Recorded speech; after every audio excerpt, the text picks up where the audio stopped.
Der er ikke meget sjov ved at være den bedst bevarede hemmelighed, og vi arbejder med rigtig mange dygtige mennesker, med videnstunge mennesker. Det kan være ledere, det kan være eksperter, ingeniører, maskinmestre, måske IT-specialister, alle mulige andre, der er eksperter på deres område, og det er et rigtig godt udgangspunkt at være ekspert. Det er bare ikke altid nok. Nej, for det er nemlig ikke din faglighed, der sætter din faglighed i spil.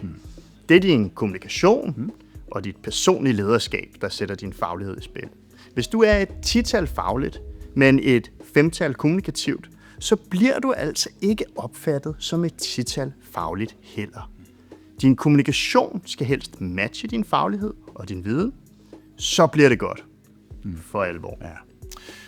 Og netop derfor har vi udviklet en kursusrække, hvor vi lærer dig de vigtigste teknikker, de vigtigste strukturer og de vigtigste virkemidler. Og så lærer vi dig, hvordan du leverer dem med gennemslagskraft, med autenticitet og på en måde, så dit publikum husker dig og følger dig.